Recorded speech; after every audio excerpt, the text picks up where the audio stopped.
معزز محترمو ګټه هر انسان غواړي. داس یو انسان په دې دنیا کې نه نشته چې هغه وایي زه تاوان کوم، او داس یو انسان په دې دنیا کې نه نشته چې هغه یو کار کوي او ته تاسو کې دا کار سره کې او ته وایي چې دا کار د تاوان د پاره کوم. زه هم چې تاسو به دې سپینو ګیرو باندې اوسه پورې د چانه دانی اورېدلې چې دا کار د تاوان د پاره کوم. چرته مورېدلې دا لکه چې څوک وایي دا کار د تاوان د پاره کوم نه. که څوک ټماټر کری نو په دماغو کې دی چې الله را لګټه راکړي. که چرته څوک غنم کری نو په دماغو کې دی چې الله را لګټه راکړي. که څوک په غر کې سړو باسي نو په دماغو کې دی چې الله را لګټه راکړي. که څوک دکان چي نو په دماغو کې دی چې ګټه راکړي الله. او کو موټر چلے او کو پلین کوچ چلے او کو کیو باسه او کو سړک جوړه، خو مقصد د ټولو خلکو دا دی چې الله تعالی را ګټه راکړي. اوس دا ګټه مسلمان هم غواړي، او ولې ته سوي چې دا مسلمان غواړي نو کافر نه غواړي، کافر زموږ نم زیاته غواړي. ګوري امریکای والا چرته دا نه وي چې زه نقصان کوم، د نقصان لپاره کار کوم. چین والا دا نه وي، هندو نه وي، سیک نه وي، يهودي نه وي، د ټولو خلکو را ادا او ټول خلک عاقلان کو مسلمانان دي او کو کافران دي، خو د ټولو خواهش او د ټولو مقصد داري چې موږ له الله ګټه راکړي. خدا ګټه دوه قسمه، یو د کافر ګټه ده هغه بنگلې ته ګټوي، یو د کافر ګټه ده هغه موټر ته ګټوي، یو د کافر ګټه ده هغه جیدات ته ګټوي، یو د کافر ګټه ده هغه محل ته ګټوي، یو د کافر ګټه ده د دنیا ګټې ته ګټوي، او د آخرت ګټې ته شاکړې ده. دغه ګټې نه ده الله مونږ ټول په امان کې وساتي. زما خدا خوښه ده چې لکه څنګه دعا پیغمبران کوي او د انبیاء دعا ده، د ناکار او د بدبخت سړي دعا ده وي اللهم ربنا آتنا فی الدنیا، یا الله تعالی په دنیا کې را لراکي.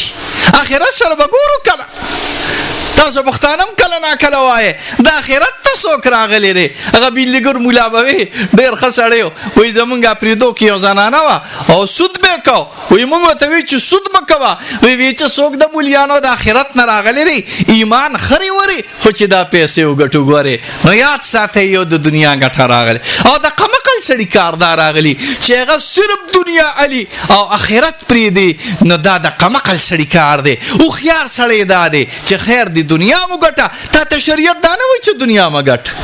الکه مولیانو تاسو چرته یو آیات ته قران داسې لیدلی په قران پاک کې چې الله تعالی وی دنیا مګټه، یا په حدیث کې داسې لیدلی دی چې الله تعالی وی دنیا مګټه. نه خټه دنیا وګټه، خو یو دار چې حلال وګټه او بل دار چې دین ته بشاکه نه ګوري، او بل دار چې انسان صرف د آخرت سوالو کی. ډېر لوی خلک شته ګوري هغه دنیا د ګټینو الکه شتو کو نشته وای شته جی ایزوري شه بتویل کیږي ډېر لوی ولی الله دی. نه غوا سره ولا نه ګډه سره ولا نه چيله سره ولا او نه موټر او نه ټیکټورو، خو الله تعالی ولا لکه د بادشاہانو غنته ورکول. دا سونه بزرګان او اولیاء چې دي یقینو کدي علاقو ته سلام واچي وي خپل کار کوي چې څه کوي. زلاړو د مونږه غرونو توخیج د بزرګانو دا ټول قبور اکثر په کم ځای کې دی. په یو ځای ته تلیو هغه شامیانو برا سره مونږ تلیو یو ځل کڼا قربان صاحب ته کم ځای تر سره وراس کڼا پیر صاحب له تلیو چې جندي هم تلیو چې وفات شو هم تلیو. د غر کې به دا مخلوق روان راغلیو، د بزرګانو له د غر کې مخلوق لاړ شي سلام متکي صاحب سلام علیکم لنګری په د غر کې جاری راغلی. هغه دنیا ته طلاق ورکړي چې بیخته د دنیا اوزي، خو بیا هم دا مخلوق قلا ور رواني. دا ښه طریقه ده، خدا ډېر لوی زور غواړي. ګوري الکه غواړي کنه غواړي وای کنه خبرې کوي پلانګارو نسوارم تو کلی دي کنم دي تو کلی دا ډېر زور غواړي. مونږ دغه زور په حال نشو لرلی. مونږ چې شاته وګورو نو مونږ پسې د بجلی بل دی، چې دی خو وګورو نو بیا ورپسې د ګیس بل دی، چې دی خو وګورو وی ماشومان د پیس غواړي، چې دی خو وګورو شاته آواز وشوي مولا ګورې د کور نه خو وتې خو تروړه کمه شوې ده ګورې توره به راوړې، او ورپسې ګیس دی او بجلي ده او تروړه ده او غنم دی او جوار دی، زړې را لو شو دی که شو ګورې. دغه کار په الحال زه ته کولی شي او نه زه کولی شم، خو مونږ حلاله دنیا به غواړو. خو د انبیو پیغمبري دعا یو ناشنا غوندې راغلې ده. وایې څه وایي؟ اللهم ربنا آتنا فی الدنیا حسنه، یا الله په دنیا کې به راله خیر راکې، خو آخرت د ټولو نه عظیم الشان خیر راغلی دی. یا الله په دنیا کې مې د تکلیف نه په امان کې وساتې، خو رب کریمه د قبر عذاب، د ځنکدن د تکالیفو او د آخرت د رسوای نه مې یا الله تعالی په امان کې وساتې. اصل دعا دا راغلی ده. ګورئ او تاسو زما د علاقې خلک یې، تاسو نه یو تپوس کوم که دا ټوله چاچا خاني او واخاني د پسې چا ولیکله خبرې به کوو ښه، نو زه وایم هېڅ کامیابي دی نه دی کړې چې د آخرت نقصان دی وکړه. ګورې هلکه شوی دی وایې که نه که دا ټول د دې پلانغار نه تر ناګمانه پورې علاقه مې نه پسې ولیکله، دا ټول مې نه پسې ولیکله، دا ټول خلک مې تلر کړه، خو چې آخرت دې خراب شو او قبر دې خراب شو او د الله په دربار کې کوسترګې ولاړې، نو زه وایم الله تعالی دې د داسې ورځې نه سره د ما په امان کې وسات. د جوارو ډوډۍ دې وي، د پیاز سره دی وي، د ټماټر سره دی وي، خو چې آخرت ته خراغلی وي او د الله په دربار کې خیسته انداز سره ولاړې او بیا د لاس نوم وروړې چې یا الله پاکه ما نه دا ورځې تېرې شوي دي، یا الله پاکه ما ولې دا، نو تاسو به انشاءالله کوشش کوئ. ګورئ سره ده یو به اعلی دا کوشش کوي د خپل عمل خیال بساته، د ایمان خیال بساته، د عمل خیال بساته او د خپل بچو خیال بساته. ګوري بچی دنه خراب نشي، لونه دنه خراب نشي. ډیر د غیرت او د حیا وخت مونږ تیر کړی دی، ډیر د پردې وخت هم تیر کړی دی. قسم دی په الله باندې زمونږ استاسو مشرانو انګریز ته د خپل توره نه دی خودلې، زمونږ استاسو مشرانو روس ته د خپل توره نه دی خودلې، زمونږ استاسو مشرانو کافر ته سر نه ټیټ کړي، نه سیک ته ټیټ کړي دی، نه هندو ته ټیټ کړي دی، نه امریکای ته ټیټ کړي دی او نه جاپان او پیرنګي ته ټیټ کړي دی. دا ګنده قدمونه الحمدلله د خاورې ته نه دي راغلي، خاص نه چې دا بچي او دا لور او دا زوزات نه داسې پیدا شي چې ستا نوم وشرموي. ګورئ آخرت کې درته نقصان در نه کي، ستا د بېعزتۍ سبب جوړ نه شي.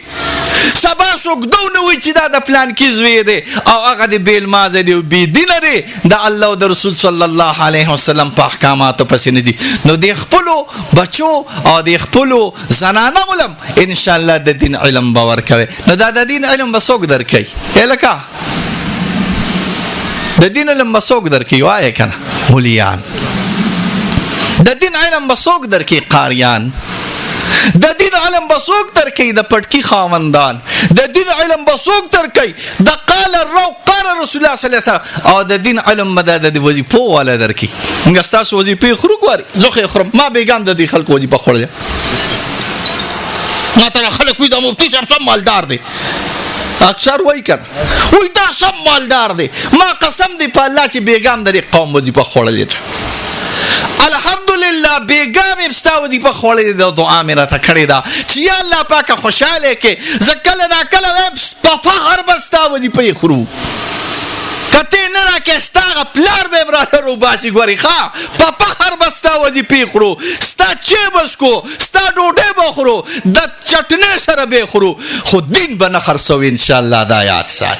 نو مې کله دین خرڅ کو او کله مې د ایمان خلاف خبره وکړه او کله به د حق خلاف خبره وکړه او کله د الله د کتاب او د رسول صلی الله علیه وسلم او د دین خلاف خله د مولا په خبره د مولا په خله رااله راشه چې یو کوتک ته د مولا د خله تو نشو دا دولت د خلک وای دا دویش جا زویم دا 50 غافونه تیرو باس. دا عالمان به ان شاء الله تاسو د دې بچو د تعلیم لپاره خپل کوششونه کوي. خو تاسو پښتانه ساجيبه خلک یې زه سو جولا نیم راغلی، زه ستاسو نه غټ پښتون یم، دا تاسو شوم پښتانه نو زه د خپل علاقې تاسو نه غټ پښتون راغلی ما الکه پلار دې راغلی دی کنه دی ها خیر دی هغه خو به پریدو پلار دی شته که نشته مړه نو ته هغه دلته به راغلی وي خبره مې تاسو ته ده زه په خپله پوښتنه خو زمونږ د پښتنو کې څه چل دی تاسو ته پته دوی کې ښه مزېدار دا ګیرې به یې زما نه غټې نیولي پټکي به یې غټ غټ والي خو چې ورته وې د مدرسې چنده ده نو د دې پوځې نه بیا پیکوړه جوړه کړې ګورې هلکه دا که نه بیا چند دی یا ته کور دی ښه شه آباد دی که الله تعالی کور خو دا مولا خو دا چنده ستا د بچي دپاره کوي چېرته مولا په چنده باندې کور جوړ نه که جومات آبادی نو تاسو به انشاءالله موږ سره په دې کې امداد کوئ قسم دی په الله دا مدرسې د الله لوی نعمت دی دا د الله ډېر لوی ستاسو د روان دی او زمونږ د روان دی د خپل علاقې خبره کوو دا بعضې اشنغریان زمونږ په خبرو نه پوهېږي زه سره ورکوټې لوی شوی یم نو ستاسو د روان دی او زمونږ د روان دی په دې علاقه کې بغیر د احمد سعید استاد نه او د سراج الحق استاد نه او د جیبې د اجي صاحب نه څو نومې راغلی دی ما د هغه نوم هېر شو قلندر شاه جي صاحب نه ما سیوا او د دې مولا چېرته نیکه راغلی د دې نه ما سیوا ستاسو په دې علاقه کې مولا ووایه که نه که او دا د کلي مولیان راغلي مانو مولوي صاحب هم به پکې یاد کم زه خیر دی خو هغه زمونږ نه خارج و هغه په رات کې نه ډېره راغلی خو دا درې څلور مولیان راغلي هلکه د دې نه غیر مولا ووایه که نه که نه شکر وباسه الله دې چې غوړي چیني الوګان کچالان دونه ډېر کړي چې دا قاریان مولیان او حافظان ډېر شوي دي ګورې شکر وباس دا د الله لوی رحم هر کور کې عالم هر کور کې حافظ هر محله او کلی په کلی باندې چې ګوري نو پټکي راغلي دا د الله لوی عظیم الشان نعمت دی د دې به انشاءالله قدر کوئ الله هم په دواړه جانه خوشحاله کا وصلی الله علی خیر خلقه محمد و آله و اصحابه اجمعین